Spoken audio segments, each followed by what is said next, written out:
Hi, my name is Balázs Holzer from Budapest, Hungary, and welcome to my course on complexity theory and running time analysis of algorithms. So what you are going to get from this course? We are going to talk about several topics regarding algorithms and running time analysis. For example, how to measure the running time of algorithms. We are going to talk about the fundamental basics of complexity notation such as the big ordo, big omega, and big theta.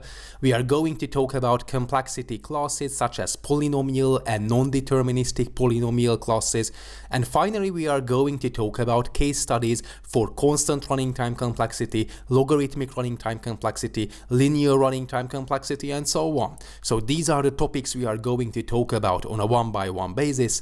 Thanks for joining my course. Let's get started. In this lecture and in the coming lectures, we are going to talk about the running times of algorithms. So first of all, there are two crucial parameters of algorithms. First of all, memory complexity, which is the amount of memory the given algorithm needs. And because memory is quite cheap, this is why memory complexity is not that crucial. So this is why we have to talk about the running time complexity of an algorithm. The running time complexity of an algorithm defines how much time the given algorithm needs. And by the way, we will come to the conclusion that there is a trade-off between memory and running time, in the sense that if we can use more memory, then we can significantly reduce running time. On the other hand, if we want to save some memory, so we want to minimize the amount of memory the given algorithm needs, then the running time is going to be slower. So there's a trade-off between memory complexity and running time complexity. But usually memory is quite cheap, so this is why running time complexity is more crucial. Okay, so the problem is that we want to measure the running time of a given algorithm and we want to decide whether a given implementation is fast enough or not. So for example, if we are dealing with Dijkstra's shortest path algorithm, which means that we have an underlying graph with several vertices, in this case we have A, B, C, D, E, G, and so on. These are the vertices. There are edges connecting these vertices, and there are edge weights associated with every single edge weight, and the aim is to find the shortest path between a starting vertex and every other vertex of the graph. With the help of Dijkstra's algorithm, we can solve this shortest path problem. And let's assume that we run this algorithm on a smartphone. Smartphones are fast, but of course they are not as fast as powerful computers. So if we run the same algorithm, the exact same implementation on a computer, or for example a supercomputer, of course it is going to be way faster. So this is why we can come to the conclusion that measuring the running time of given algorithms is not going to be a good approach, because it depends on the underlying machine, whether we are using a smartphone, whether we are using a fast computer, or so on. Okay, so this is not a good approach to measure the exact running time of algorithms.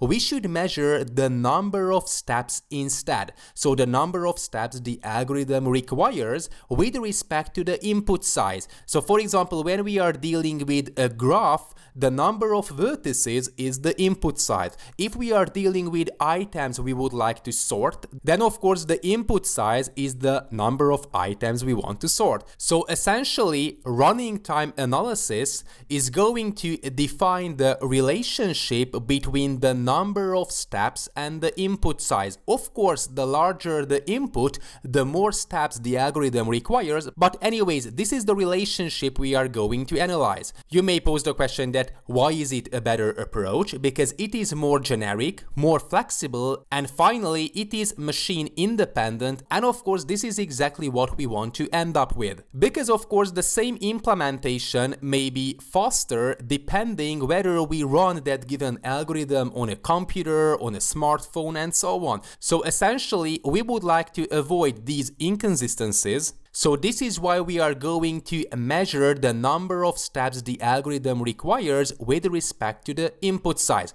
Don't worry, we are going to talk about it in the coming lectures. So for example, we have a one-dimensional array of integers and we want to construct an algorithm that's going to sort these integers. So we have 12, 4, -2, 1, 20, 0, 8 and 3, and of course the result of the algorithm is going to be the sorted order.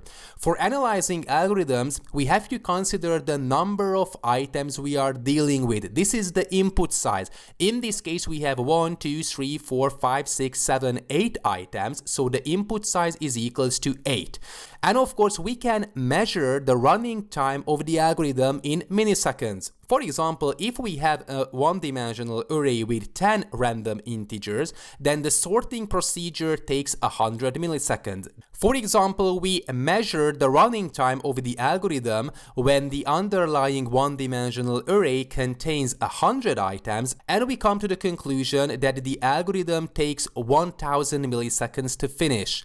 What's crucial that we want to know the algorithm's running time with respect to the number of items, so with respect to the input size. So we don't care about the running time in milliseconds. You may pose the question again, why? Because it is not machine independent. A smartphone is going to be slower than a supercomputer. So this is why measuring the running time in milliseconds makes no sense. We are after the running time with respect to the number of items. So essentially we are going to measure the number of operations the underlying algorithm has to do. By the way, this is called the order of growth. So how the algorithm scales and behaves with the n input size, where n is the number of items. So for example, we are going to implement several problems and we are going to pose the question that what's going to be the running time of the algorithm when we have a different array size. So essentially there are more items the algorithm has to sort. So we are going to talk about these problems later. What's crucial that instead of measuring the running time of the algorithms in milliseconds, we are going to measure the running time with respect to the number of items. This is called order of growth. Let's take a look at a concrete example. For example, the algorithm can do a specific operation on 10 items in 100 milliseconds, and the same algorithm can do the same operation on 100 items in 1000 milliseconds. What does it mean? You can see that we have multiplied the number of items by 10 and the running time has been multiplied by 10 as well, which means that the running time scales linearly with the input size. But of course, it may happen that the implementation, so the algorithm, is slower. What does it mean? That for example, the algorithm takes 100,000 milliseconds to finish with a given operation on 100 items. So what does it mean? That we have multiplied the items by 10, but the running time has been multiplied by 1000. So we can come to the conclusion that this is the so-called quadratic running time complexity. We are going to talk about it later, don't worry. The main problem with the second approach is that it doesn't scale well, and we want to make sure that the algorithm is not going to freeze our application. For example, we would like to search for a given person on Facebook. Of course, Facebook has several billions of users. You may guess that the search algorithm must be fast because otherwise we have to wait for minutes for the application to find the given user. And of course, it is not going to work fine. Facebook finds a given person in milliseconds, so it is working extremely fine because the underlying implementation, so the underlying algorithm, is extremely fast, which means that it scales well with the input size. If the algorithm doesn't scale well, then it means that it is slow, so we have to wait for the given operation to be finished. And of course, we like deterministic algorithms where the running times are approximately linear or sublinear. We are going to talk about it, don't worry. So in the next lecture, we are going to talk about a concrete example, and then we are going to talk about linear running time complexities, quadratic running time complexities, exponential running time complexities, and so on. What's important that instead of measuring the exact running time of algorithms, we are going to deal with the number of steps the algorithm requires with respect to the input size. Thanks for watching. In the previous lecture, we have been talking about the fundamental basics of running time analysis, and in this lecture, we are going to take a look at a concrete example. So for example, we have the first algorithm, and we measure the running times in milliseconds. So we come to the conclusion that sorting 10 items, so when the input size is 10, we will end up with 1 millisecond as the running time. If we have twice the size of the input, so we sort 20 items with the algorithm, then the running time is 2 milliseconds. So as you can see, double the input size, double the running time. If we have 100 items we would like to sort, then it can be done in 10 milliseconds. So 10 times the number of items, so 10 times the input size essentially, 10 times the running time. So we can come to the conclusion that this is a typical linear running time, which is denoted by ordo n. We are going to talk about it in the coming lectures. What's crucial that, as you can see, the running time scales linearly with the input. We have 10 times the input size and we end up with 10 times the running time, which means that it scales linearly. By the way, the exact values doesn't matter because of course the running time depends on the underlying machine. For example, the algorithm runs quite slowly on smartphones, but the same algorithm runs extremely fast on a supercomputer. So usually we don't care about the exact values, but we care about the relationship between the running times and the input size. So this is why it is a linear running time algorithm, which means that the running time scales linearly with the input size, which means that it is going to work fine. We like linear running time algorithms. What if we have the second algorithm and we come to the conclusion that sorting 10 items takes 1 millisecond, sorting twice as many items, so 20 items, is not going to take 2 milliseconds for the algorithm, but it takes 4 milliseconds. What does it mean? That we have twice the size, but we have 4 times the running time. What if we try to sort 100 items? Then we end up with 100 milliseconds. Of course, this is just for demonstration purposes. It is just an example, but as you can see, we can come to the conclusion that if we multiply the number of items by 10, so we have 10 times the input size, we are not going to end up with 10 times the running time, but we end up with 100 times the original running time. So this is why we can come to the conclusion that the running time of the algorithm scales quadratically with the input size. This is called ordo n squared. We are going to talk about it in the coming lectures, but what's crucial that if we compare the two algorithms, of course we prefer the first one, because the first algorithm scales linearly, while on the other hand the second algorithm scales quadratically, which means that we have to wait more for the second algorithm to do the sorting operation than with the first algorithm. So of course the first algorithm is better. We are going to take a look at several implementations and it is going to be clear. Usually, we are interested in large input sizes. This is called asymptotic analysis. So we will drop all the terms that grow slowly and only keep the ones that grow fast as the input size becomes larger. Anyways, in the coming lectures, we are going to talk about this big ordo notation and we will come to the conclusion that we don't care about the running time when the input size is equals to 10 or 100, because of course, as you may guess, that very slow algorithms are going to run extremely fast if the input size is 10 or 100. We are interested in cases when the input size becomes larger, such as 10 million items, 100 million items, and so on. This is when, for example, linear running time complexity is way better than quadratic running time complexity. So these are the topics we are going to talk about in the next lectures as well. Thanks for watching.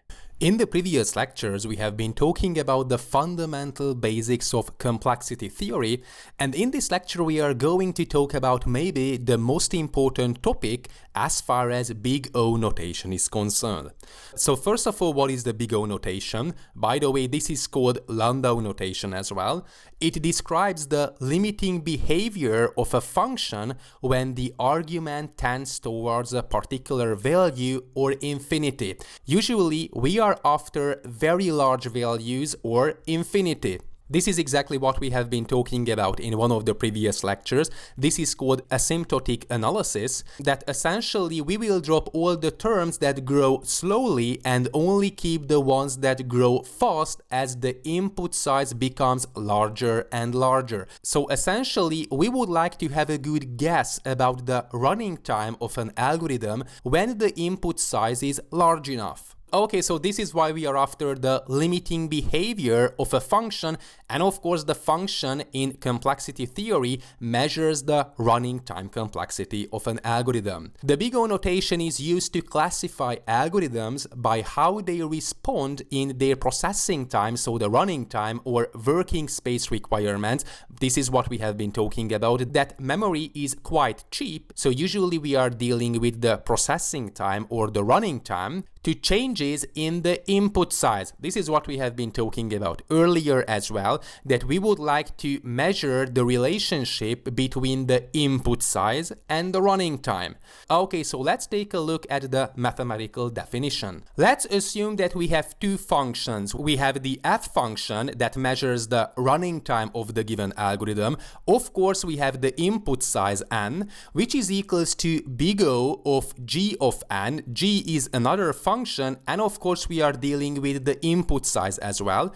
This expression means that there is some c constant, and c is greater than 0, and some n0 so-called threshold value, such that for n larger than n0, the absolute value of the function will be smaller or equals than the constant multiplied by the absolute value of the g function. So you may guess that it is quite complicated, but if we take a look at the illustration, essentially it is quite simple. So first of all, when n, so the input size, is small, then essentially we don't care whether the f function is greater or the g function is greater. So here, as you can see, sometimes the f function is larger than c times g of n, but sometimes the f function is smaller. But what's extremely crucial, that if n is larger than n0, so essentially on the right side of the illustration, we can see that the fn function is smaller than c multiplied by the g function. And this is the definition for the big O notation. So if we can find a c constant and the n0 threshold such that the fn function is smaller or equals than c multiplied by gn, this is when we can say that fn is equals to ordo gn. So essentially, ordo gn defines the upper bound for the fn function. So as you can see, this is the upper bound because we know for certain that after the threshold, when n is larger than n0, the fn function will be smaller than c times g of n. In the coming lectures, we are going to take a look at concrete examples, but let's talk a bit about bubble sort. Bubble sort has ordo n squared running time complexity. In this case, n squared is the g function. So as you can see, ordo g of n, we have a g function, and we know for certain that c multiplied by gn is going to be the upper bound for the running time. In this case, the c constant is equals to 1, and we have n squared as the g function. Okay, so this is the running time complexity for bubble sort. What does it mean exactly? It means that n squared is going to be an upper bound for the bubble sort. So essentially, this is the worst case running time. If you are familiar with bubble sort, by the way, we are going to implement it in the coming lectures, but what's crucial, that bubble sort runs in linear running time complexity, so in ordo n and not ordo n squared, if most of the items are in their sorted position. But of course, because ordo n squared is the upper bound, it is going to work just fine. It is the worst case running time for bubble sort.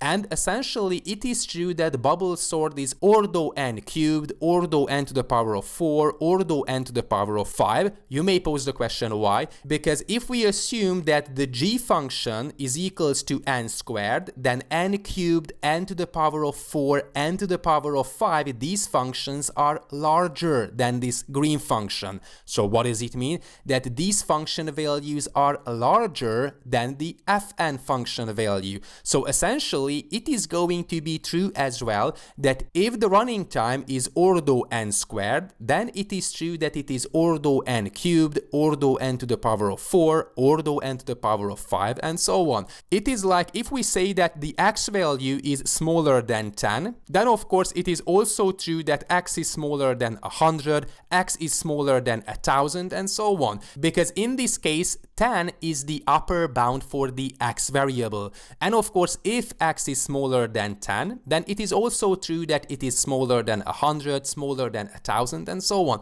So this is very similar with the big O notation. And what's extremely crucial, that the big O notation is going to define an upper bound. In this case, the c constant multiplied by g of n. This is the upper bound for the running time, because this f function essentially is the running time of the algorithm. So this is exactly what we are after. We would like to have a very good guess about the running time of the algorithm for large input sizes. And of course, you may pose the question that why are we interested in large input sizes? Because this is when it is crucial. Let's assume that, for example, Facebook has just 100 users. Essentially, it doesn't matter what search algorithm we use if we want to find the given user. Because of course, 100 item is so small that essentially if we consider every single item one by one, this is called linear search, it is going to be fast because the number of items, so the input size is so small. But what if Facebook has 2 billion users? Of course, the linear search is not going to work fine because it is going to take a lot of time to consider every single item one by one. So we need a better approach. By the way, there are so-called binary search trees. So instead of considering every single item one by one, we just have to consider the base 2 logarithm of the number of items, which is going to be way faster. So this is a good example for why do we care about large input values, because of course this is when the running time of the algorithms do matter. So essentially this is the bottleneck when we are dealing with large input values. Okay, so the big ordo notation defines the upper bound for a given function, and of course the function is the running time complexity of the algorithm we are after. In the coming lectures we are going to talk about how to define the lower bound and so on. Thanks for watching.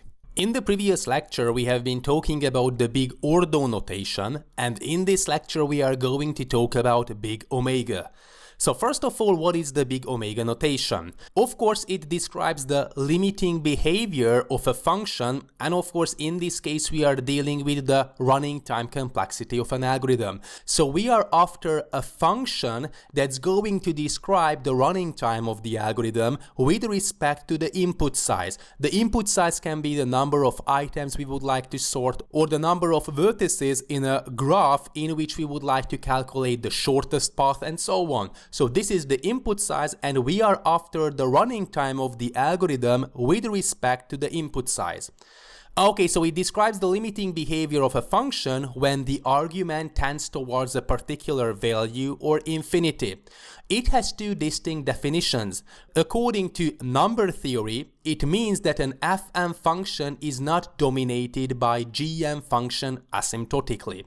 According to complexity theory, and this is exactly what we are after, big omega means that an fn function is bounded below by a gn function asymptotically. So what does it mean exactly? The definition is going to be very, very similar as we have seen with big ordo notation. So we can come to the conclusion that the fn function, which is the running time complexity of a given algorithm with respect to the input size, is equals to omega a given g function.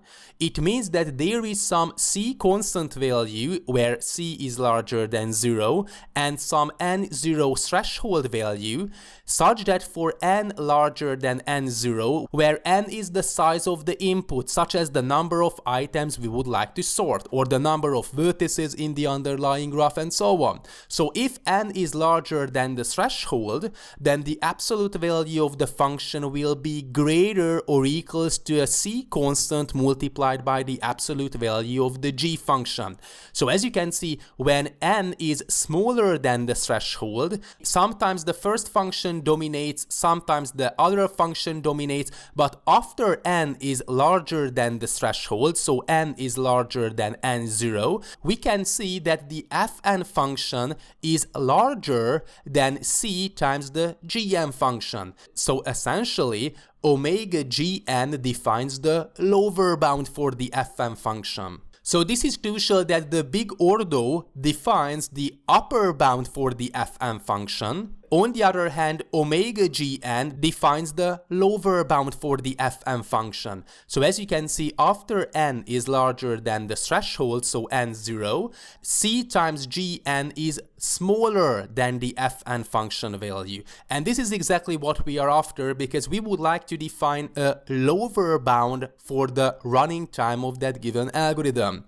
By the way, if we assume that the algorithm has omega n squared running time complexity, then it is also true that it is omega n, omega log n, omega 1. You may pose the question why? Because if we assume that the yellow function defines n squared, so the quadratic running time complexity, which is the lower bound for our algorithm, then of course the linear running time complexity, the logarithmic running time complexity, and the constant running time complexity functions will be smaller than the yellow function, which means that they define a lower bound for the green function as well. So this is very similar that if we assume that an x variable is greater than 10, then of course it is also true that x is larger than 1, for example, or for example x is larger than -5, because of course the big omega notation essentially defines a lower bound for the running time complexity of that given algorithm defined by the fn function. Okay, so that's all about the big omega notation that defines a lower bound for the running time of that given algorithm defined by fn. In the next lecture, we are going to define an upper bound as well as a lower bound for a given function. Thanks for watching. In this lecture, finally, we are going to talk about the big theta notation. So first of all, it describes the limiting behavior of a function when the argument tends towards a particular value or infinity. And of course, again, the fn function defines the running time of the algorithm with respect to the n input size. What's crucial that the fn function is bounded both below and above by a gn function asymptotically, such that fn is equals to omega gn and fn is equals to ordo gn. Of course, because big ordo has something to do with an upper bound, while on the other hand omega has something to do with the lower bound. This is exactly what we have been talking about, that omega defines the lower bound for the fn function, while on the other hand the big O notation defines the upper bound for the fn function.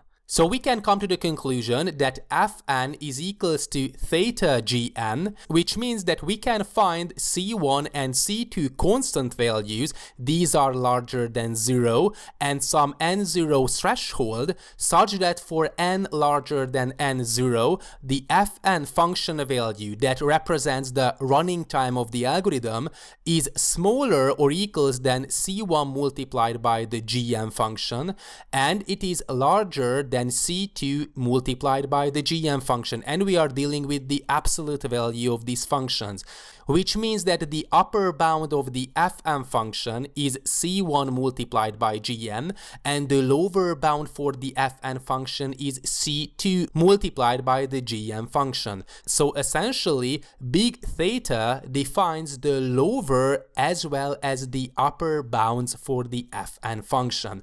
In the next lectures, we are going to talk about concrete examples, and we make sure to understand these notations exactly. Thanks for watching.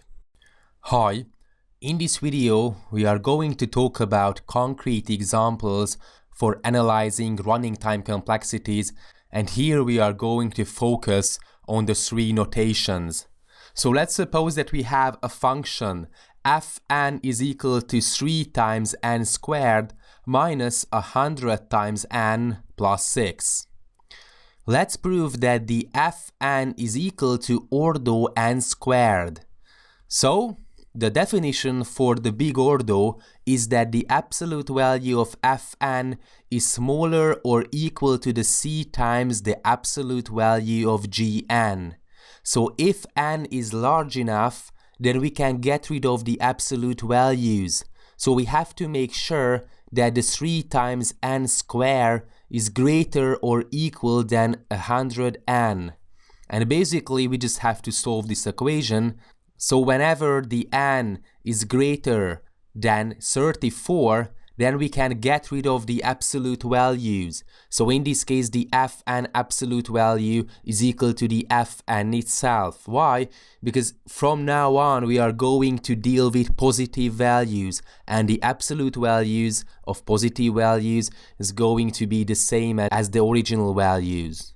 So in this case, 3 times n squared minus 100 times n plus 6 is smaller or equal to the c times n squared according to the definition.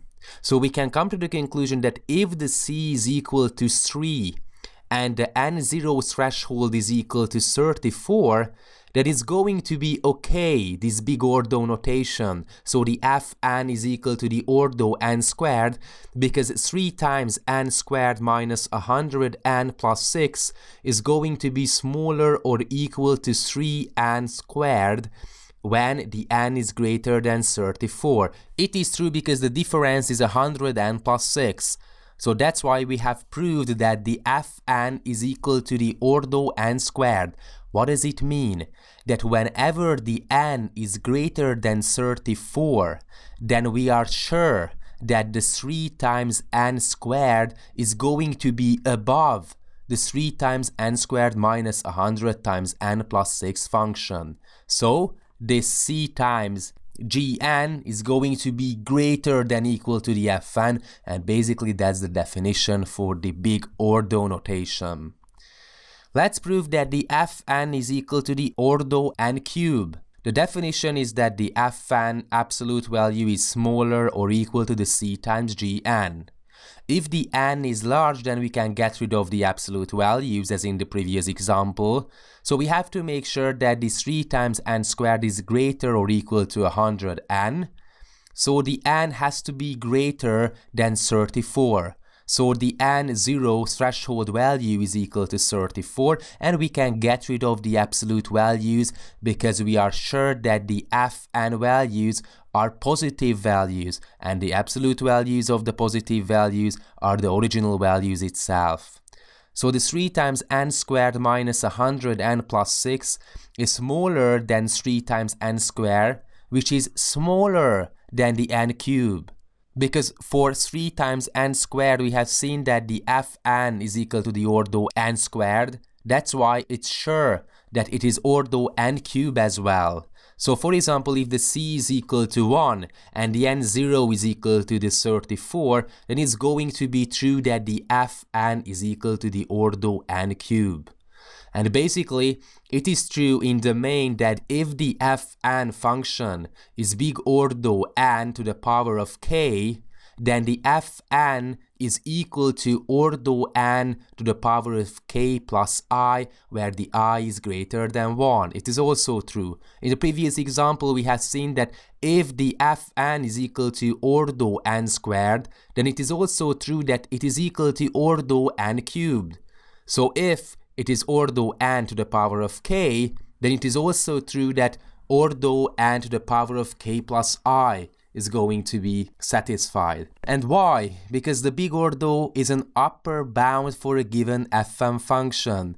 So if the n to the power of k is an upper bound, of course the n to the power of k plus I will be an upper bound. Simple math. So for example, the bubble sort has ordo n squared running time complexity. then it's also going to be true that the bubble sort is in ordo n cube, or ordo n to the power of 4, or ordo n to the power of 5, or n to the power of 1000. It's going to be true as well, because this is how big ordo notation works. Let's prove that the Fn is not equal to the ordo n. We have to find the n values in order to get rid of the absolute values. So if the n0, the threshold, is equal to 34, then we can get rid of the absolute values. And the Fn must be smaller or equal to the c times n. And basically, we are not able to solve this equation c times n to the power of 2 minus 100 n plus 6 is smaller than equal to the c times n. We have already come to the conclusion that 3 times n squared minus 100n plus 6 is greater than equal to the n squared if the n0 is equal to 34. So basically, we are not able to solve this equation that the c times n is greater or equal to the n squared. So that's why we can come to the conclusion that the Fn is not equal to ordo n. So basically, the linear function is not above this 3n squared minus 100n plus 6 function. And basically it is true. Let's prove in the end that the Fn is equal to the omega n squared. So the Fn absolute value is greater or equal to the c times absolute value of Gn. This is the concrete mathematical definition for the big omega notation. We have to calculate the threshold value. It's going to be the n0 as we have seen in the previous examples, so we can get rid of the absolute values. And we have to solve the equation that the Fn is greater or equal to the c times n squared. So 3 times n squared minus 100n plus 6 is greater than the c times n squared. So we can choose the constant, the c constant, to be equal to 1. And we have to solve this equation. And basically when the c is equal to 1 and the n0 is equal to 34 as we have calculated, then it's going to be a lower bound, which is the omega notation itself. So it is true that the Fn is equal to the big omega n squared. Okay, and what does it mean? It means that we have calculated that this Fn equal to 3n squared minus 100n plus 6 is equal to ordo n squared. And we have calculated in the previous slides that it is equal to omega n squared, and that's why we can tell that Fn is equal to the theta n squared.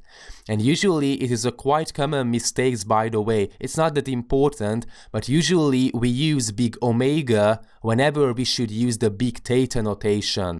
So the difference is that for the theta, we know that it's going to be in a range. For the ordo, we just define the upper bound. We know nothing about the lower bound. Basically, if we say that an algorithm is ordo n squared, it means that it can be faster. It can have logarithmic time complexity. It can have constant time complexity. If we say that it is theta n squared, we say that it's not going to be faster than n squared, and it's not going to be slower than n squared. It's going to be in the range. But for the ordo, we just define an upper bound. I'm not sure whether it is clear for you, and basically this is not that very important in order to understand data structures and algorithms in the main, but basically to be able to get a very good grasp of algorithms, I think that these notations are worth to be understood. Thanks for watching. In the previous lectures, we have been talking about the fundamental basics of running time analysis with the help of big ordo, big omega, and big theta. In this lecture, we are going to talk about algorithms running times. So first of all, this is what we have been talking about in the previous lectures, that we are after the relationship between the running time of a given algorithm with respect to the input size. So the input size is the number of items we are dealing with. For example, the number of items we would like to sort.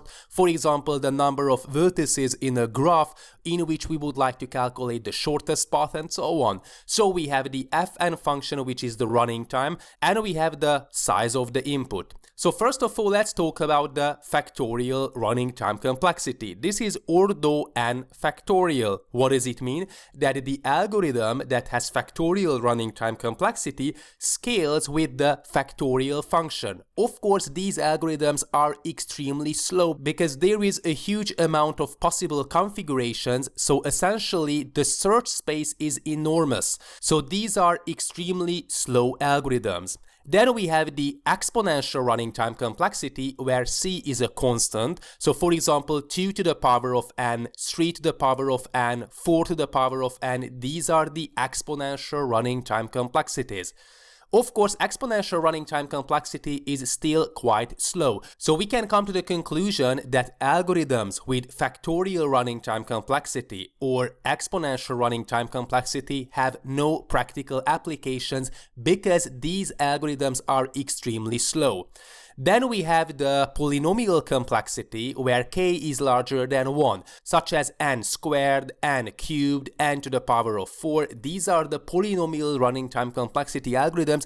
These are considered to be slow as well. So the first running time complexity that is working fine is the so-called linear arithmetic running time complexity, ordo n multiplied by the logarithm of n. So this is a typical running time complexity, for example, when we are dealing with sorting algorithms, and it is working fine. Then we can do better with linear running time complexities, such as, for example, if we want to find the maximum item or the minimum item in a one-dimensional array and so on.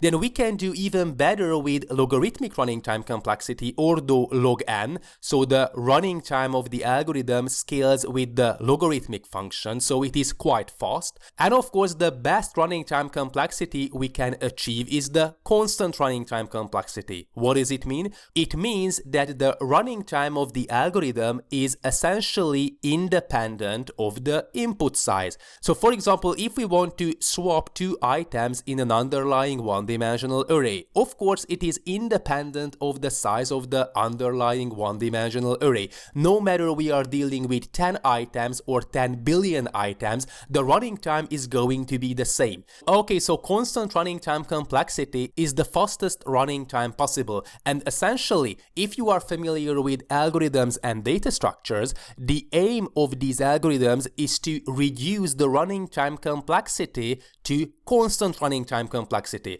So for example, if we have an unsorted one-dimensional array of integers and we want to find a given item, then we have no other option but to consider every single item one by one. Essentially, we end up with linear running time complexity. By the way, don't worry, we are going to consider examples for every single running time complexity, and it is going to be clear. What's crucial that we can reduce the running time if we have a sorted data structure. For example, a sorted one-dimensional array. If we are looking for an item in a sorted array, this is called binary search, then we can end up with logarithmic running time complexity. And if we use hash functions and hashing, such as with hash maps and dictionaries in Python, then we can achieve ordo 1 constant running time complexity. So as you can see, we can reduce linear running time complexity to even constant running time complexity if we have a good data structure. So this is why data structures are extremely powerful, because we can reduce the running time significantly. Okay, so these are the running time complexity classes. What's crucial that factorial complexity, exponential complexity, and polynomial complexity related approaches have no practical applications because these are considered to be slow approaches. We like linear arithmetic complexity, linear complexity, logarithmic complexity, and constant running time complexity. These are the complexity classes with practical applications because these are considered to be quite fast. So let's take a look at a concrete example for the constant running time complexity. Ordo 1 running time means that the running time of the given algorithm is independent from the n input size. For example, if we want to swap two integers with known indices in an underlying one-dimensional array, or we want to decide whether an integer is even or not. So these are extremely fast operations and these are independent from the input size. So So it doesn't matter whether the underlying one-dimensional array contains 1 billion items or just 10 items. If we know the indices of 2 items, then we can swap them in order 1 constant running time complexity. What about logarithmic running time complexity? It means that the running time of the given algorithm scales with the logarithmic function, such as finding an arbitrary item in a sorted array with binary search, or for example, we can check whether is there a cycle in an underlying directed graph or not. It is extremely crucial in Kruskall's algorithm, so this is called the disjoint dataset, and of course it is working quite fine. Then we have the linear running time complexity. Ordo n running time means that the running time of the given algorithm scales linearly with the input. So essentially, if we double the input size, then the running time will be doubled as well. So it scales linearly, such as finding the maximum item in an underlying one-dimensional array. In this case, as you can see, 20 is the maximum item, so we have to consider every single item exactly once. This is why it has linear running time complexity. Or by the way, we have Kadane's algorithm for finding the maximum subarray, which is extremely crucial in computer vision. So this is the linear running time complexity. What about the linear arithmetic running time complexity? This linear arithmetic running time complexity is quite close to linear running time complexity. So essentially, we can come to the conclusion that algorithms with ordo n log n is quite fine. These are fast algorithms, such as for example quicksort or merge sort, or when we want to find the closest pair of points with divide and conquer algorithms. So this is the linear arithmetic running time complexity. Then we have the polynomial running time complexity n to the power of k when k is larger than 1, such as the quadratic running time complexity n squared, we have n cubed, and so on. Ordo n squared, for example, is called quadratic running time complexity when the running time scales quadratically with the input. What does it mean? If we double the input size, then we end up with 4 times the running time. So this is the quadratic running time complexity. For example, sorting algorithms like insertion sort or selection sort, or for example, the brute force matrix multiplication has ordo n cubed running time complexity. By the way, we don't like polynomial running time complexity related approaches. Insertion sort is working fine when we are dealing with just a few items. So for example, insertion sort can be used as a subroutine when the underlying array contains just a few items. Okay, so sometimes we can use these polynomial running time complexity related approaches, but usually these are considered to be slow algorithms. And of course we have the exponential running time, which is extremely slow. So we have ordo c to the power of n. It means that the running time of the given algorithm scales exponentially with the input. So for example, the Towers of Hanoi problem with recursion has ordo 2 to the power of n running time complexity, or calculating the Fibonacci numbers takes ordo 2 to the power of n as well. So as you can see, in this case, the running time scales exponentially with the input size. If we double the input size, then essentially the running time will be exponentially slower. Okay, this is the exponential running time complexity. And finally, we have the slowest approach possible with factorial running time complexity. It means that the running time of the given algorithm scales with the factorial function, such as solving the traveling salesman problem, which is essentially the same as finding the Hamiltonian cycle with the smallest total sum of edge weights.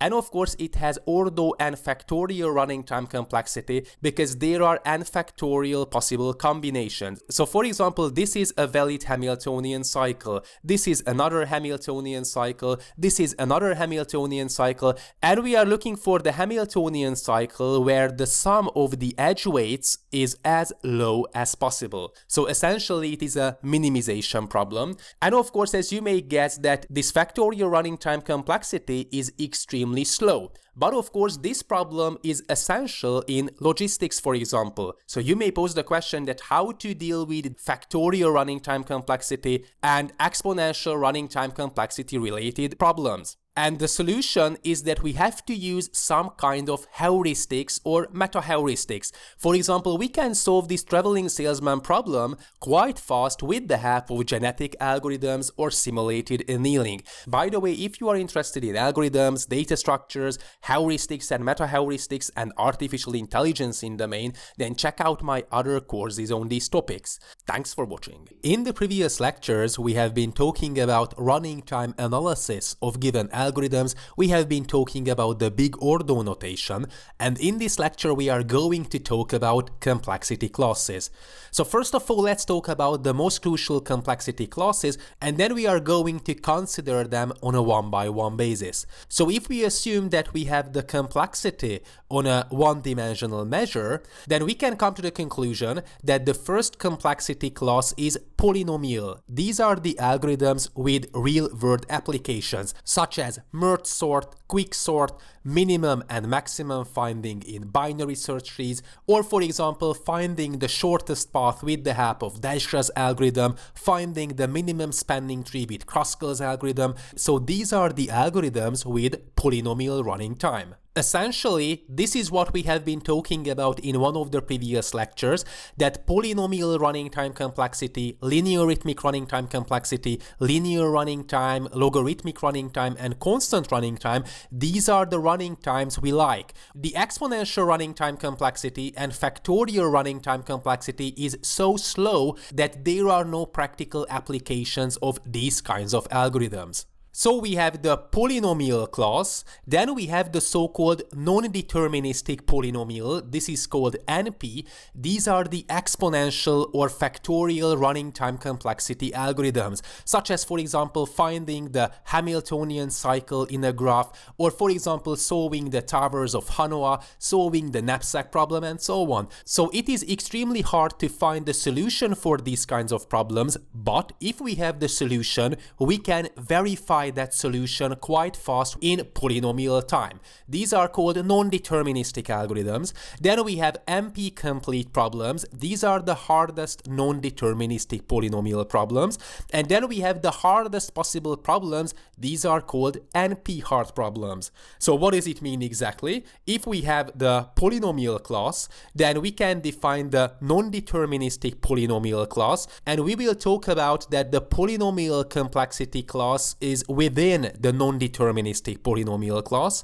Then we have the extremely hard problems. These are the NP hard problems.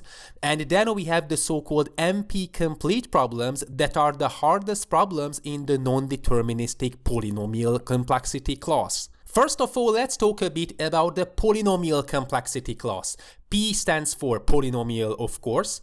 All the decision problems that can be solved with deterministic Turing machines using polynomial amount of computational time. This is exactly what we have been talking about, that essentially ordo n to the power of k, ordo n log n, ordo n, ordo log n, ordo 1, these are the running time complexities that belong to the polynomial class. Which means that we can solve these problems using polynomial amount of computational time.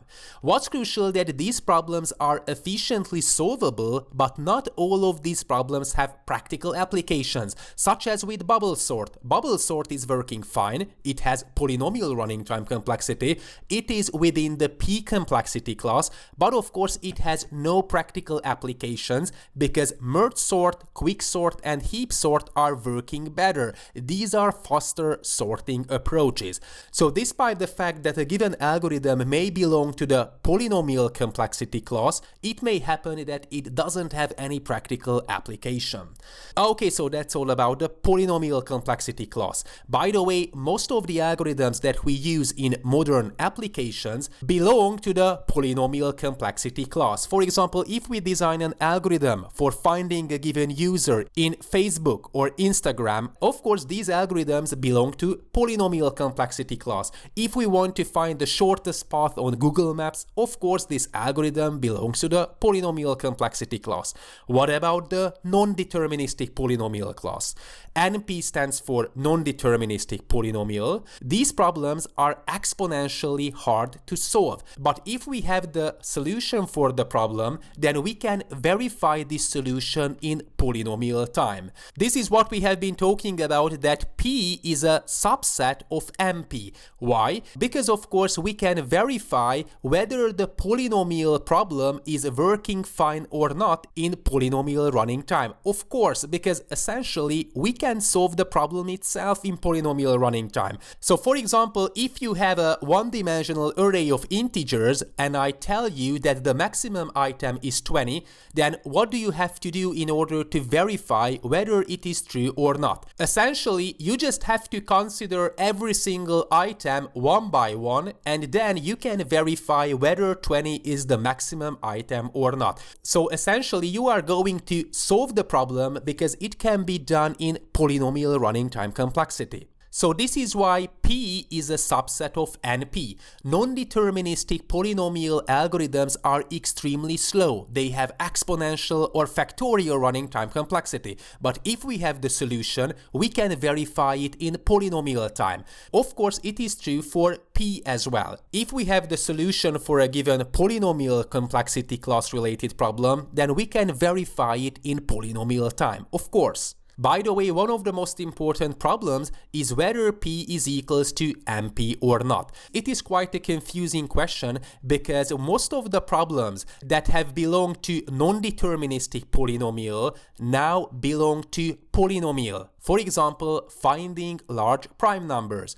It has been a non-deterministic polynomial approach in the sense that it is exponentially hard to find large prime numbers with the brute force approach. But there is a fast algorithm that can solve this problem in polynomial running time. So what does it mean? The problem that has belonged to NP now belongs to P complexity class. So this is why maybe every single problem that belonged to non-deterministic polynomial, in the future they will belong to polynomial because computer scientists will find a way to solve these problems more efficiently. So this is an important problem whether P is equals to MP or not. Let's take a look at concrete examples for MP. For example, integer factorization. If we want to calculate the prime factors or the integer factors of a given large integer, it is an exponentially hard problem to solve. So it is very hard to solve the problem, but if we have the solution x and y, for example, then we can verify it by multiplying the two numbers x multiplied by y, which is of course a fast operation. So this is what we have been talking about a few minutes earlier, that this is the definition for MP problems, that finding the solution for the problem is extremely hard, but if we have a solution, then it is extremely fast to verify it. So this is exactly what's happening here, and by the way, this is the fundamental operation in cryptography. This is why we multiply two large prime numbers in the RSA crypto system, because it is exponentially hard to find the prime numbers for a large integer. Another example is the knapsack problem. So given a set of items, each with a weight and a value, determine the number of each item to include in a collection such that the total weight is less than or equal to a given limit and the total value is as large as possible. This is the knapsack problem. It has exponential running time complexity because for every single item we have to decide whether to include in the collection or not to include in the collection. And of course, if we have n items, then the running time complexity is ordo 2 to the power of n, which means that it has exponential running time complexity. It is extremely hard to solve this problem, but if we have the solution, then we can verify whether it is a valid solution or not in polynomial running time complexity.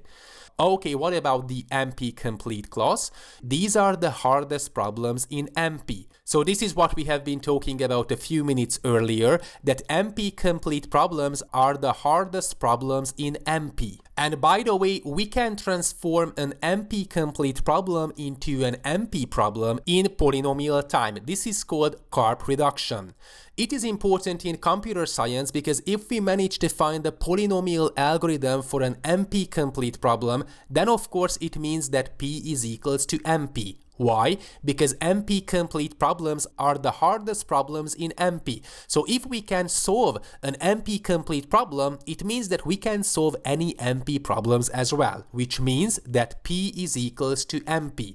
So this is why it is an important complexity clause. And by the way, again, if we know the solution for an NP complete problem, then it is easy to verify it in polynomial time. So again, the basic concept is that it is extremely hard to find the solution for these kinds of problems, but if we have the solution, then it is easy to verify it in polynomial time. By the way, the time required to solve these problems using any currently known algorithm increases very quickly as the size of the problem grows. This is exactly what we have been talking about, that the factorial running time complexity related algorithms, the exponential running time complexity related approaches belong to the NP complete and NP hard complexity classes. The polynomial complexity, linear arithmetic complexity, linear running time complexity, logarithmic running time complexity, these belong to the P class, so to the polynomial class.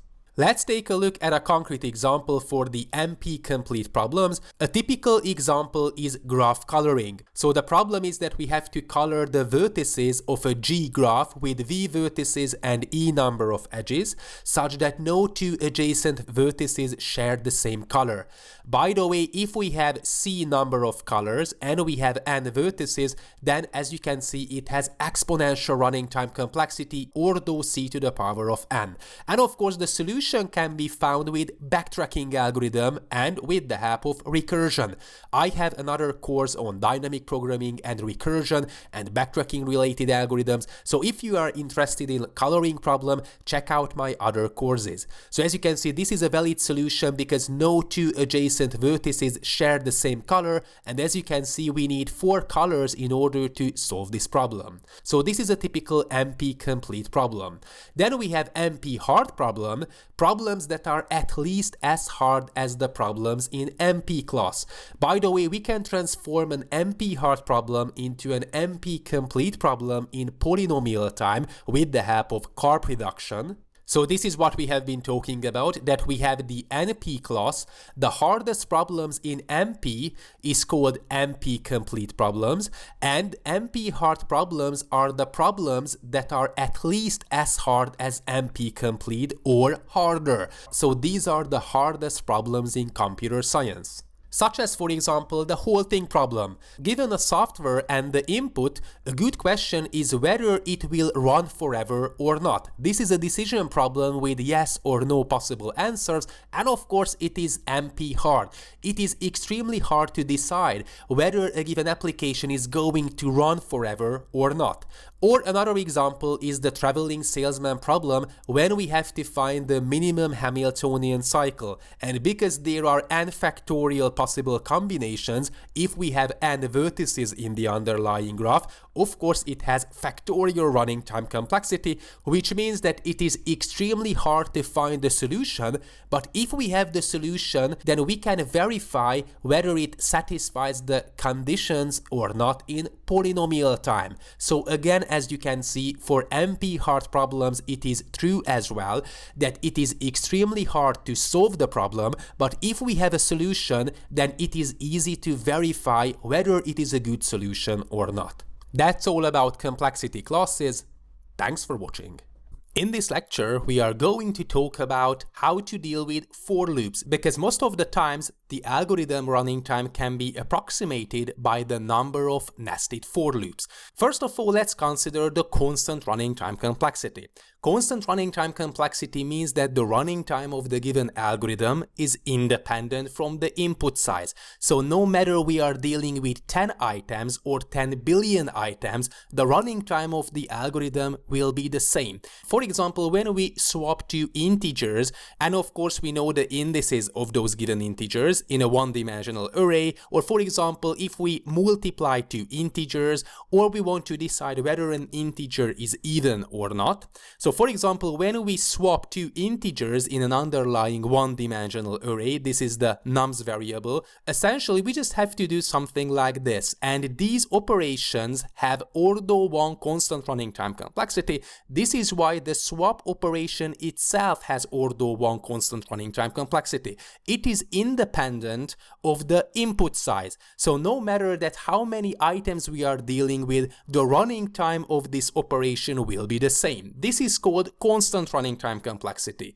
By the way, we are going to implement a given example associated with every single running time complexity. So this is going to be clear in the coming lectures.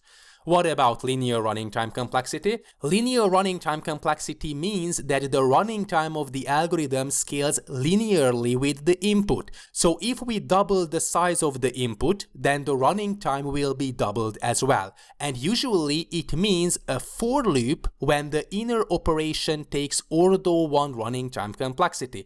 For example, when we sum up the values in a one-dimensional array, or when we want to find the given item in a one-dimensional array, this is called linear search. For example, we are looking for the maximum or we are looking for the minimum. These operations have order and linear running time complexity. And as you can see, linear running time complexity usually means that we have a single for loop.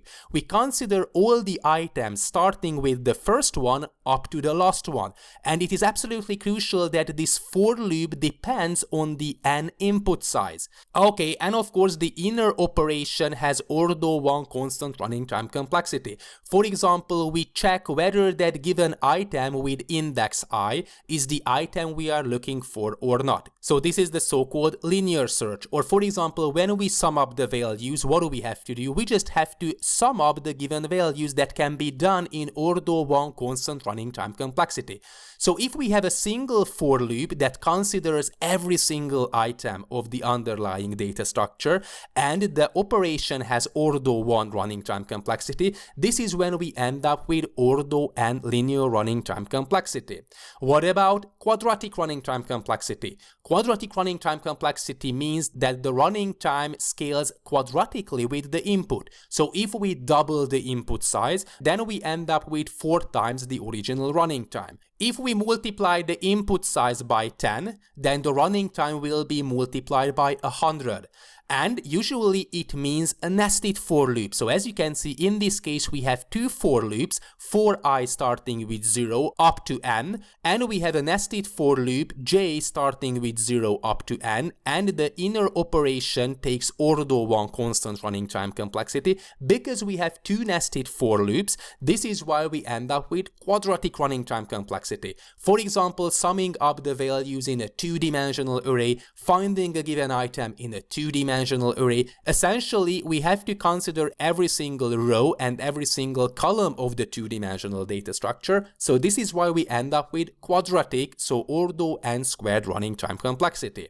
What if we have, for example, something like this? We have a for loop, I starts with 0 up to the last item, but the inner for loop starts with 0 up to just I, which is the index of the outer for loop. You may come to the conclusion that this is not going to be a quadratic running time algorithm because we are not going to consider as many items as in the previous example. So here, as you can see, we consider every single item with both of the for loops. In this case, we consider just fewer items, but we can come to the conclusion that it is still ordo n squared, because ordo n squared divided by 2 is essentially ordo n squared. So when we are dealing with asymptotic analysis, we don't care about constants such as 0.5. It is essentially the same. It has quadratic running time complexity. What about ordo n cubed? In this case, we have 3 nested for loops. We have the I that starts with 0 up to n, we have j that starts with 0 up to n, we have k that starts with 0 up to n,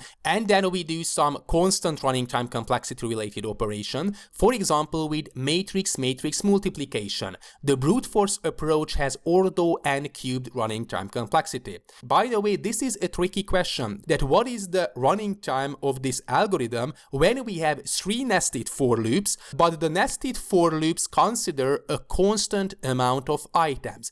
It is extremely crucial that if we have a for loop that's going to consider just a constant number of items, essentially it has constant running time complexity. Why? Because these operations, so the second for loop and the third for loop, are not going to scale with the input size, because no matter that how many items we have in our data structure, we are going to make 10 iterations with the second for loop, and we are going to make 20 iterations with the third for loop, which means that it is a constant number of iterations. So because the first for loop considers all the items starting with 0 up to the input size, this is why this algorithm has ordo n linear running time complexity, despite the fact that we have 3 nested for loops. So we can come to the conclusion that we have nested for loops, but the number of operations are independent of the n input size for the second for loop and for the third for loop.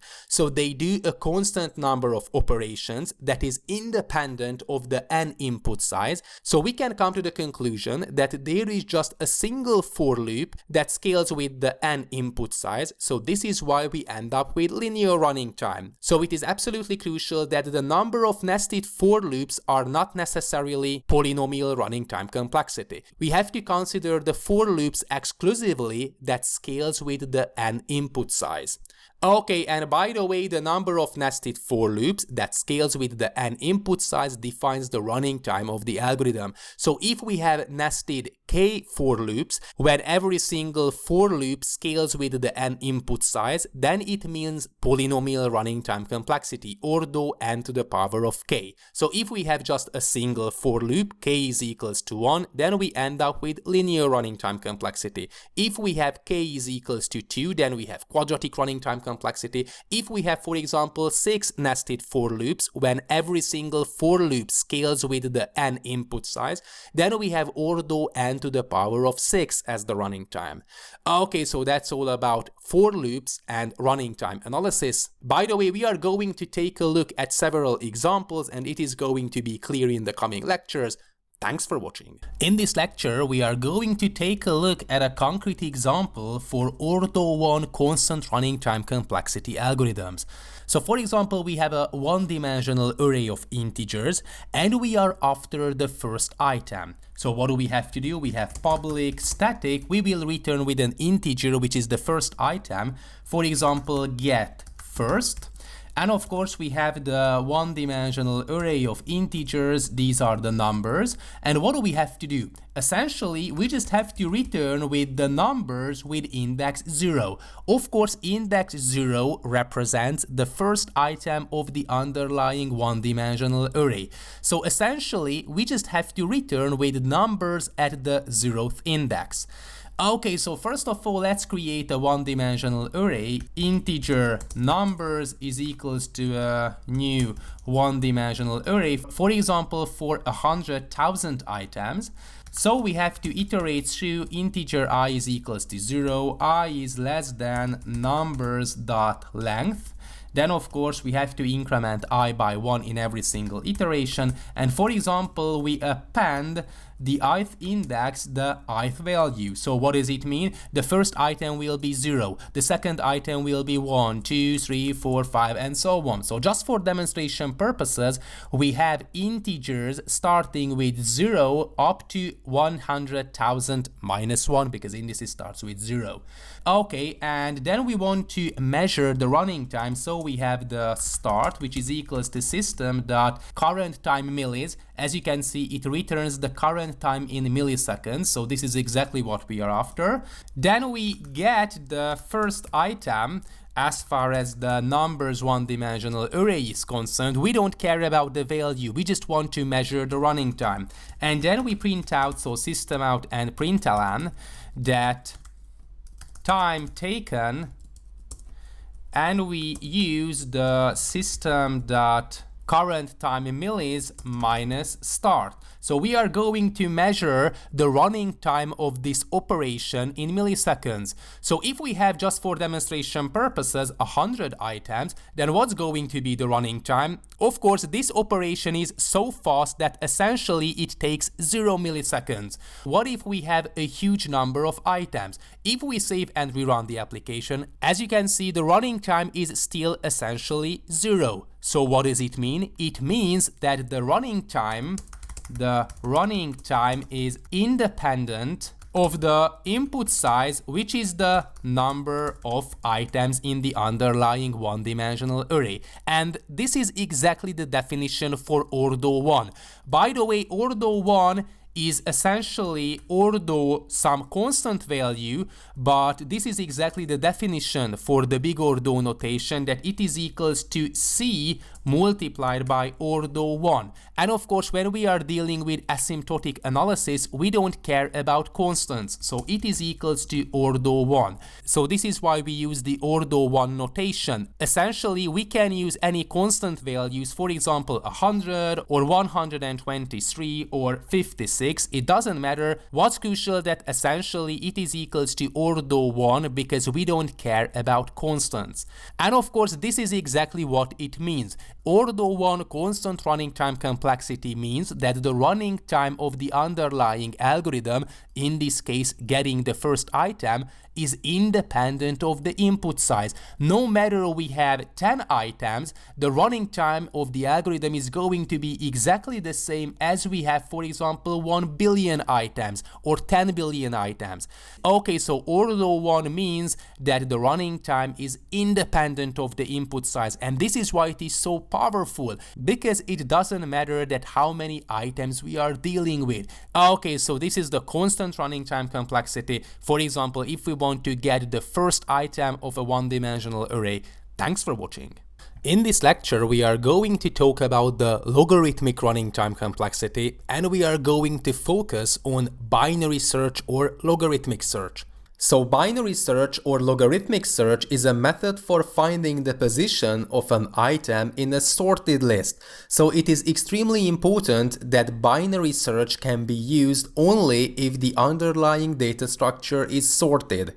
The algorithm makes logarithm and comparisons in worst case. Hence, the running time complexity is logarithmic, Ordo log n. And of course, it has practical and real-world applications, as Ordo log n running time complexity is quite favorable. It is very close to Ordo 1 constant running time complexity. So this is why we like binary search, and basically this is the intuition behind binary search trees, that we would like to use binary search on the items stored in the data structure. Anyways, we are not going to talk about binary search tree, we are going to focus on binary search. So for example, we have a one-dimensional array or a list data structure with items -4, -1, 0, 1, 2, 9, 14 up to 60. What's crucial that, as you can see, this data structure is sorted, and because it is a sorted data structure, we can use binary search. So what is the binary search algorithm? The binary search algorithm is going to take a look at the middle item. Of course, in this case, there's no middle item because we have an odd number of items in the data structure. So we have two middle items basically. We are going to use the left out of the two middle items. So what's crucial that we pick the middle item or approximately the middle item and we compare it with the item we are looking for. For example, we are looking for the item with value 1. Of course, 1 is smaller than 9 and we know for certain that it is a sorted data structure. So what does it mean? That we can discard half of the data structure in every single iteration because we have checked item with value 9. The item we are looking for is smaller than 9, so we know for certain that the item we are looking for is in the left subarray. So in every iteration we can discard half of the array, and this is why the final running time complexity will be ordo log n, which means that the algorithm makes logarithm and comparisons in the worst case. Then again, what do we have to do? We have to choose the middle item. 0 is smaller than 1, so in this case we can discard the left half of the array. And we have just 2 items, so again we pick the middle one, and this is the item we are looking for. So we have to make 3 iterations in order to find number 1 with the help of binary search. So it is extremely crucial that in this case we choose the middle item because the underlying data structure is sorted, which means that in every iteration we can discard half of the items of the actual array, and this is why the algorithm makes logarithm and comparisons in worst case. You may pose the question that what does it mean worst case? In this case, worst case scenario is when we consider the item we are looking for in the last iteration. So we have already considered several items and finally we have just an array with a single item, basically the item we are looking for. So this is why it is extremely powerful because we just have to make log n comparisons in worst case. So let's take a look at the implementation and it is going to be clear. We have a public static, we will return with an index of the given item we are looking for, and we have the search method. Of course we have the one-dimensional array of integer, these are the numbers, and of course we are looking for a given item. First of all, we have to define the leftmost item and the rightmost item. Left is equals to 0 and we have integer right, which is equals to nums.length minus 1 because indices starts with 0. So for example, if we have something like this, then left is going to represent the leftmost item with index 0, right will represent the rightmost item with nums.length, so the number of items 1, 2, 3, 4, 5, but of course indices starts with 0 in Java, so this is why we have to decrement it by 1. So in this case we have index 4 that is pointing to the rightmost item.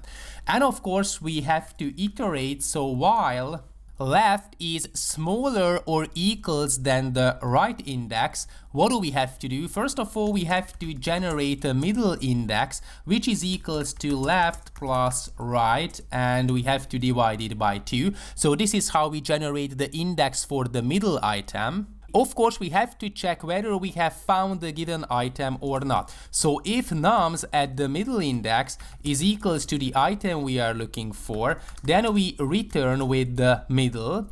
Otherwise, we have to discard the left half or the right half of the array. So what do we have to check? If nums at the middle is smaller than the item we are looking for, then we know for certain that the item is in the right side of the array because this one-dimensional array is sorted. This is what we have been talking about, that the array is sorted. This is when we can use binary search. So in this case, if the item is larger than the middle item, then we know for certain that we can discard the left half of the array, which means that the left index is updated to be the middle plus 1. And of course, else we have to discard the right half of the array.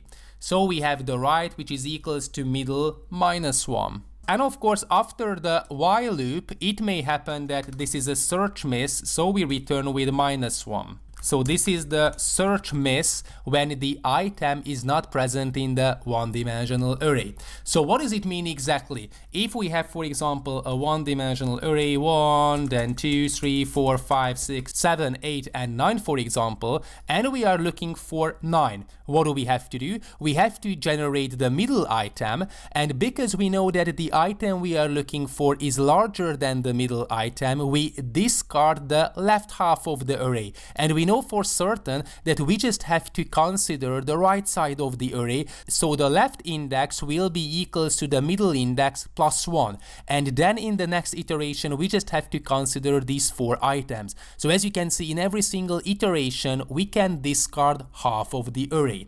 And by the way, you may pose the question that why it has ordo, log n logarithmic running time complexity. So how many times we can divide n items to end up with 1. And of course, we have to calculate that 1 is equals to the number of items divided by 2 to the power of x, where x is the number of times we can divide n items in order to end up with 1. So if we solve this equation, then we get x then logarithm 2, which is equals to 1 by the way, but anyways, and we end up with log n, which means that x is equals to log n. So we can come to the conclusion that we can divide n items log n times in order to end up with 1, which means that in a worst case scenario, we have to make log n operations. So this is why it is an extremely fast approach. So I am going to copy and paste the code from bubble sort, for example. So let's create a one-dimensional array of integers, for example, with 1 million items. And of course, we have to make sure that it is sorted. So we are going to start with 0 and I is less than nums.length. And of course, in every single iteration, we increment I by 1. Sorry for that, we have the numbers. So this is how we create a one-dimensional array with 0, 1, 2, 3, 4, 5, and so on. So of course, these items are sorted by default.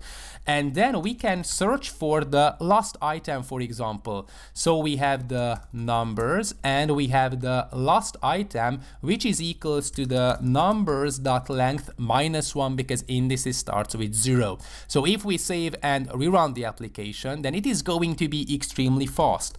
Let's define the start, which is equals to the system.current time in millis. And after the search operation, let's print out. So we have println time taken, sorry for that, time taken, and we have the system current time in millis minus start. Okay, so if we have something like this, we save and rerun the application, then as you can see, binary search is so fast that essentially it takes 0 milliseconds to finish with the computation. So maybe I am not able to generate as many items such that the running time is greater than 0, because it is extremely fast.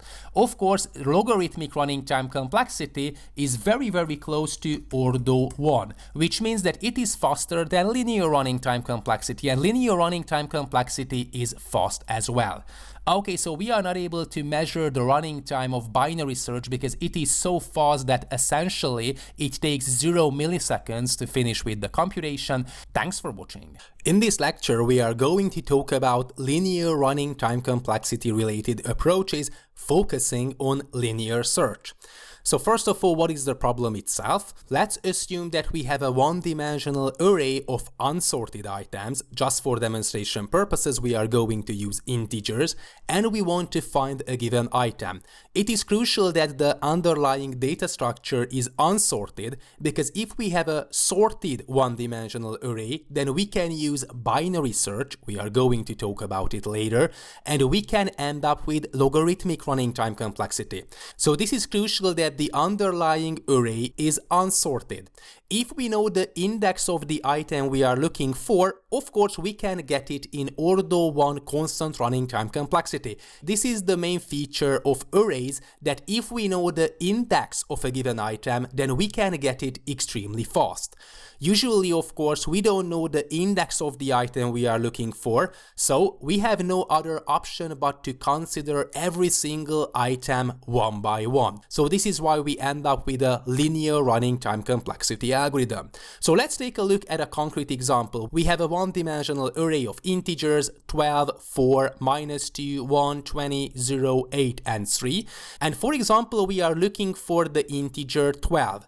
Because this is the first item, we are going to find it in the first iteration. This is called best case scenario. This is when we are looking for an item that turns out to be the first item of the data structure. And because this is the first item, essentially we can get it in order 1 constant running time complexity. So what is the best case running time of linear search? It is order 1 constant running time. What if we are looking for an item that is approximately in the middle of the data structure? For example, we are looking for integer 1. Of course, we have to consider every single item until we find the item we are looking for. This is called the average case scenario because we consider half of the data structure. So in this case, we are looking for an item that turns out to be in the middle of the data structure. What is the running time complexity? We have to consider n divided by 2 items, so the running time is order n divided by 2, but of course in asymptotic analysis we don't care about constants, so order n divided by 2 is equals to order n linear running time complexity. What if we are looking for an item that is at the end of the data structure, so we are looking for integer 3, we have no other option but to consider every single item one by one until we hit integer 3. This is the item we are looking for, and by the way, this is the so-called worst case scenario because we have to consider every single item of the data structure until we find the item we are looking for as the last item of the data structure. What is the running time complexity? Of course, we have to consider every single item one by one, so it has linear running time complexity. By the way, usually when we are dealing with running time analysis, we are after the worst case scenario because of course this is the bottleneck of the algorithm. We don't care about the best case scenario because usually this is not going to happen. We are after the worst case scenario. So let's take a look at the implementation. Let's take a look at a concrete example. For example, we have a public static integer. This is going to return with the index of the given item we are looking for. And for example, we have the search. Of course, we have the one-dimensional array, the data structure itself, we have the numbers, and of course we have the item we are looking for. So what do we have to do? Essentially, we have to consider all the items, so integer I, or we can say that this is the index, it is equals to 0. The index is smaller than the length of the one-dimensional array, and of course in every single iteration we keep incrementing the index by 1. And what do we have to check? If the nums at the given index is equals to the item we are looking for, then we are going to return with the index itself. And if we have considered every single item exactly once without any success, then we return with -1. So this is the search miss, and otherwise we consider all the items one by one, so this is why it has order n linear running time complexity. As you can see, this for loop scales with the number of items in the one-dimensional array. So essentially the input size is the number of items. This is the capital N. And of course we have a single for loop. What is the running time complexity of this approach? Of course it has order 1 constant running time complexity because essentially we keep comparing two integers. It is extremely fast. So this is what we have been talking about, that if we have a for loop from 0 up to the input size, which is the size of the underlying one-dimensional array in this case, and in every single iteration we do an operation that has order 1 constant running time complexity, this is when the final running time complexity is linear running time complexity. So this is why this method has order and linear running time complexity, which means that if we double the input size, so we have 2 times n, then the running time will be doubled as well. Okay, so this is the so-called linear search. Let's take a look at a concrete example. We have numbers. For example, we have 1, 2, 3, 4, 5, 6, 7, and 8. And of course we can print out, so system out and println. We just have to call the search method with the numbers. And for example, we are looking for the integer 3. What is going to be the result? We have index 0, index 1, index 2. So the result should be 2. So we are able to find the index of the given item in linear running time complexity. If we are looking for an item that is not present in the underlying data structure, then we get -1. Okay, let's implement a method that's going to sum up the values in the array. So what do we have to do? We have a public static, the integer is going to be the result, and of course we have a one-dimensional array of numbers. And what do we have to do? We have to define a variable sum is equals to 0. We have to consider integer I is 0, I is less than the nums.length, and of course in every iteration we increment the value by 1. And what do we have to do? Sum plus equals to the numbers one-dimensional array at the given index. And finally we return with the sum itself. So essentially this is the bottleneck of the algorithm, and of course because we have a simple for loop that scales with the input size, and within the for loop we do an operation that takes order 1 constant running time because we just sum up the values. So essentially in every single iteration we have to sum up 2 integers, which is extremely fast. This is why again we end up with a linear running time complexity algorithm, which means that if we double the input size, then the running time scales linearly, so it is going to be doubled. Let's take a look at a concrete example. We have a one-dimensional array, for example, with 1,000 items. So if we have something like this, then we have 4 integer I is equals to 0, then we have I less than the numbers.length, and of course in every single iteration we increment I by 1. And just for demonstration purposes, we are going to use the index as the actual value in the one-dimensional array. So what does it mean? We will have 0, 1, 2, 3, 4, 5, and so on. And of course we are going to sum up these values. So if we have, for example, 100,000 integers and we would like to sum up these values, so we call the sum method. Of course it is going to work fine, but we would like to measure the running time. So we can use long the start, which is equals to system current time in millis. This is how we can get the actual time in milliseconds. And then we calculate the sum. We are not going to print out the value, we just calculate the sum itself, and then we print out system out and println that time taken, and we print out the actual time, which is system.currentTime in millis minus the start. This is how we calculate the time needed to sum up all the values in the underlying one-dimensional array. And of course, sorry for that, we have system.out.println. So for example, if we sum up 10 million items, then what's going to be the running time? As you can see, it takes 5 milliseconds for Java to sum up 10 million integers. What if we multiply the number of items by 10?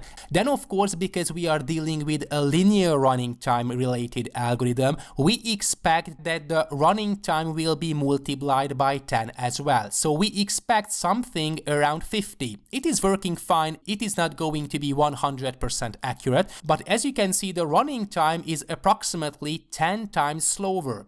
What if we have even more integers? I guess we have 1 billion items. Then of course, because we have linear running time complexity, if we multiply the number of items by 10, then we expect that the running time will be multiplied by 10 as well. This is called linear scaling. So if we save and rerun the application, then as you can see, it takes 300 milliseconds. We have multiplied the number of items by 10, and the running time has been multiplied by approximately 10 as well. So this is the fundamental meaning of linear running time complexity, that the running time of the algorithm scales linearly with the input. If we double the input, then the running time will be doubled as well. If we multiply the input by 10, then the running time will be multiplied by 10.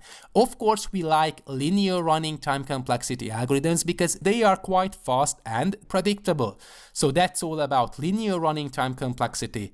Thanks for watching. In this lecture, we are going to talk about quadratic running time complexity algorithms, and we are going to focus on bubble sort algorithm. Bubble sort repeatedly steps through the list or the array or the underlying data structure and compares each pair of adjacent items and swaps them if they are in the wrong order. Unfortunately, bubble sort is too slow and impractical for most problems, even when compared to insertion sort. Insertion sort is another quadratic running time complexity sorting approach, but it is a bit faster. So bubble sort has a worst case and average case running time complexity ortho and squared. This is why bubble sort is not a practical sorting algorithm. We will come to the conclusion that we can do better. We can achieve ortho and log n linear arithmetic running time complexity with heap sort, merge sort, and quick sort. Okay, and by the way, it is not efficient in the case of a reverse ordered collection as well, which means that the underlying data structure is already sorted but in reversed order. Let's suppose that we have a one-dimensional array of unsorted integers 12, 4, -2, 1 up to 11, and of course the aim is to end up with the sorted order. So what do we have to do? We have to start with the beginning and we have to keep comparing adjacent items, and we have to swap the given items if they are in the wrong order. So in this case, for example, 12 is greater than 4, so we have to swap them accordingly. Then we have to keep comparing the items right next to each other, 12 and -2. Of course, 12 is greater than -2, so again we have to swap them.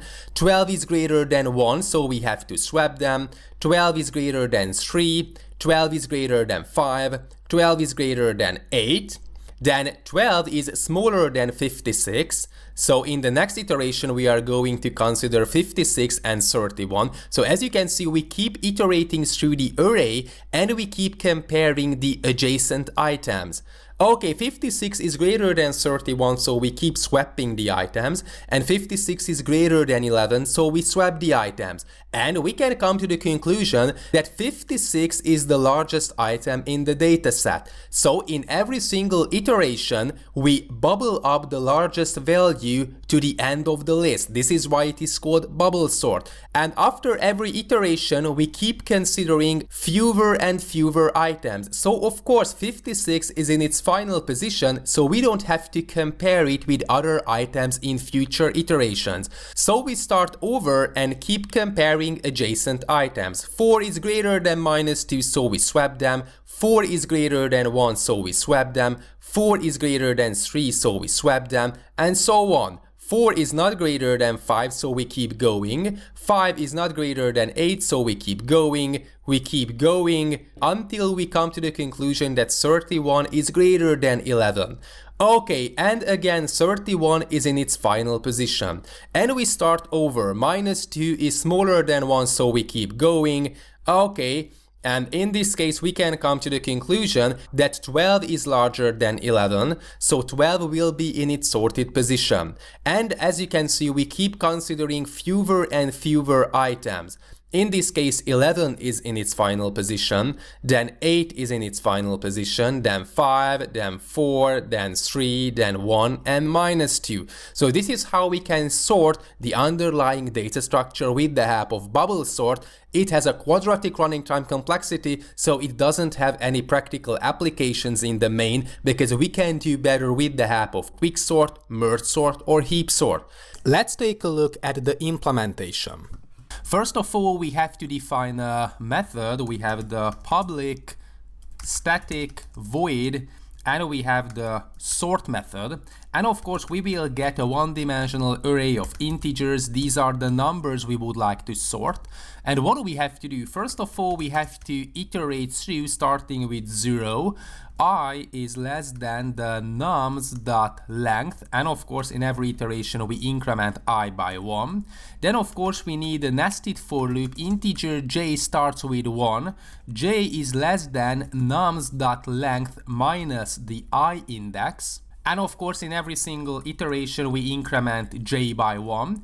And what do we have to do? We just have to check that if nums at index j minus 1 is greater than nums at index j, it means that we have to swap those items. This is exactly what we have been talking about a few minutes earlier in the theoretical section. So we define a temporary variable which is equals to the nums at j minus 1. Then we have nums j minus 1 which is equals to nums at j index. And of course, finally, we set nums at index j to be the temporary variable. And essentially, that's all about bubble sort. By the way, if you are interested in algorithms, data structures, sorting algorithms, then check out my other courses where we talk about every single sorting algorithm on a one-by-one basis. So as you can see, we have a for loop that scales with the input size. In this case, the input size is the one-dimensional array of integers. We have a nested for loop that scales with the input size as well. Okay, we decrement the input size by the I variable, but anyways, this is going to be quadratic running time complexity. So this is ordo n squared, so n multiplied by n. And of course, the fundamental principle behind bubble sort is that in every single iteration, we set the largest item to be the rightmost item. So for example, if we have a one-dimensional array 2, 4, 1, and 9, and for example 0, then in the first iteration, 9 is going to be at the last position. And of course, we have the 0 here. And then in the next iteration, we are going to consider all the items except for the last one. In the next iteration, we have the largest item, which is 4. This is going to be the rightmost item of the subarray. And in the next iteration, we consider all the items except for the last 2, because these are in their sorted positions. Okay, then we have 2, and then we have 1, and this is the sorted order. So this is the fundamental principle behind bubble sort. Of course, bubble sort has polynomial running time complexity, but it doesn't have any practical applications because we can do better with merge sort, heap sort, or quick sort. But let's take a look whether it is working fine or not. We have numbers, for example, 3, 0, 9, 5, 2, and 1, something like this. Then we call the sort method as far as the numbers are concerned, and just for demonstration purposes here we iterate through integer I is 0, I less than nums.length, and of course I++, and we print out system out and println nums at index I. So essentially, we iterate through every single item in the one-dimensional array after the sorting operation, and we print out all the values. So we should get the sorted order, as you can see, 0, then 1, 2, 3, 5, and 9, which means that our bubble sort algorithm is working fine. Just for demonstration purposes, we are not going to bother with the result. We just care about the running time. So if we have, for example, a new one-dimensional array of integers, for example, with 100,000 items, just for demonstration purposes, we iterate through I is less than numbers.length, and of course I++. We insert the given items to the ith index, so essentially we create a one-dimensional array with every single integer. Okay, maybe it is going to be better to start with the numbers dot length and -1, and then we iterate through up to 0, and of course we decrement the value of I, and of course in this case we use 10, 9, 8, 7, 6, 5 and so on. So if we do something like this, I guess it is going to work just fine. So if we save and rerun the application, yeah, it is working fine.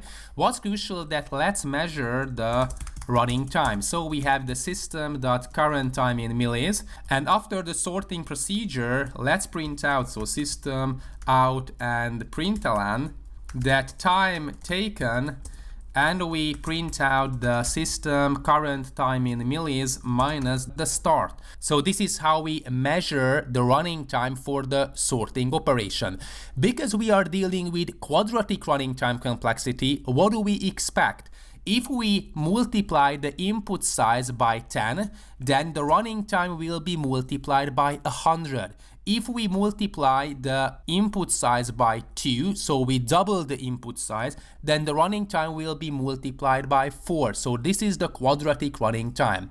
So if we have, for example, 100,000 items and it takes approximately 1000 milliseconds for bubble sort to finish with the sorting procedure, then what's going to happen if we multiply the input size by 10? So we want to sort 1 million items. What do we expect? That the running time will be multiplied by 100. So if we save and rerun the application, okay, so let's wait for the algorithm to finish with the execution.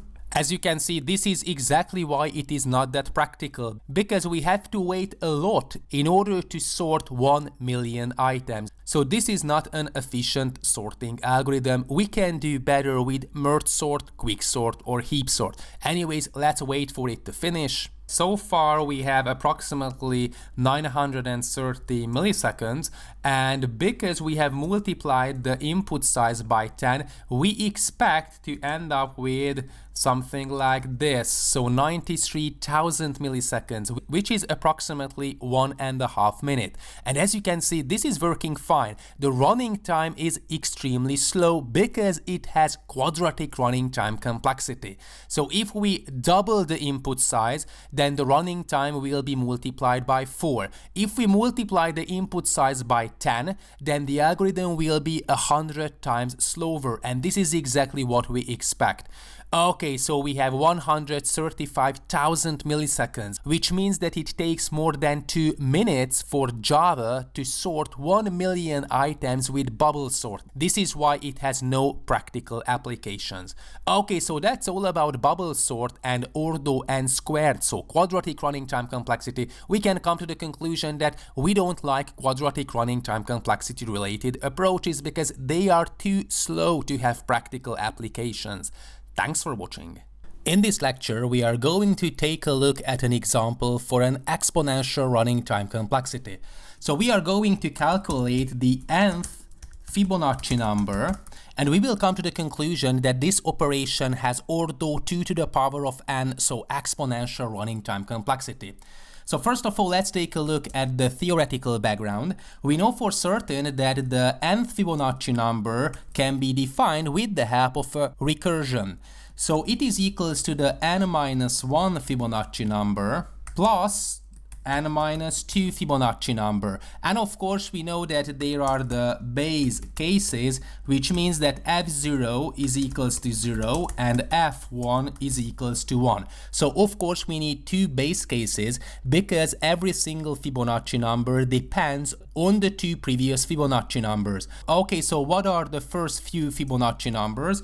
0, then 1. Then we have to sum up the previous ones. 1 plus 0 is 1. Then we have 1 and 1, which is 2. Then we have 3. Then we have 5. Then we have 8. Then we have 13. Then we have 21. Then we have 34 and something like this. Okay, so let's try to implement this problem. We have public, we have static, of course we will return with the nth Fibonacci number, and we have Fibonacci, and we have to define the n itself. Of course, first of all, we have to define the base cases. So we know for certain that if n is equals to 0, then we have to return with 0. So this is the first Fibonacci number. The second Fibonacci number, if n is equals to 1, we have to return with 1. This is the second Fibonacci number. And otherwise, we know for certain that we can define the Fibonacci number with the help of a recursion. So we have to return with the Fibonacci at n minus 1, plus we have to add the n minus 2 Fibonacci number. And essentially that's all. So this is why we like recursion, because we can define several complicated problems quite easily. So first of all, let's take a look whether it is working fine or not. So if we print out system out and println that we have Fibonacci, and for example, we are after the 10th Fibonacci number. Sometimes we do not bother with 0. Sometimes this is part of the Fibonacci number sequence. Anyways, as you can see, it is working fine. So you may pose the question that why does it have exponential running time complexity? So we can come to the conclusion that if we want to calculate a given Fibonacci number, then we have to calculate the previous n-1 Fibonacci number, plus we have to calculate the previous n-2 Fibonacci numbers. So for example, we are after the 5th Fibonacci number. What do we have to do? We have to calculate the Fibonacci number 4, plus we have to sum up the Fibonacci number 3. Of course, because Fibonacci number 5 is equals to the previous Fibonacci number plus Fibonacci number n-2. So if we have the 5th Fibonacci number, then we have the 4th Fibonacci number and the 3rd Fibonacci number. But of course, if we want to calculate the 4th Fibonacci number, then we have to know the 3rd Fibonacci number and we have to know the 2nd Fibonacci number. And as you may guess that every single node in this tree-like structure has two children, a left child and a right child. So if we have, for example, F3, of course F3 can be calculated based on F2 and F1. And of course F1 is the base case because we know for certain that F1 is equals to 1. So we know the value of F1. But of course F2 is equals to F1 plus F0. These are the base cases. F2 is equals to F1 and F0. F3 is equals to F2 and F1. So as you can see, every single node has two children. So we can come to the conclusion that because we have to consider a left child and a right child, so this is the definition for the Fibonacci number n-1 and n-2, we have to solve this recursion. So there are two possibilities. And of course, because we have to consider all the previous Fibonacci numbers, so as you can see, we have F4, then we have F3, then we have F2. So this is why there's going to be 2 to the power of n computations if we are after the nth Fibonacci number, which means that this operation has ordo 2 to the power of n, so exponential running time complexity. And by the way, this is very, very common in exponential running time complexity algorithms, such as, for example, the knapsack problem, such as, for example, coin change problem, that if there are two possibilities, which means that in the recursion tree, every single node has two children, then the final running time complexity will be ordo 2 to the power of n, which means exponential running time complexity. By the way, if you are interested in recursion, then I have a distinct course on recursion, backtracking, and dynamic programming. So I am not going to talk about recursion because, of course, there are several problems regarding recursion. So it takes approximately 10 hours to understand exactly what's happening under the hood. What's crucial that calculating the nth Fibonacci number has exponential running time complexity. And this is why, for example, if we want to calculate the first 100 Fibonacci numbers, then it is going to take hours. So if we run this algorithm, then it will take hours to finish with the computation because it has exponential running time complexity, which means that it has no practical applications because it is so hard, so time consuming to calculate even the 100th Fibonacci numbers. That's all about exponential running time complexity. Thanks for watching.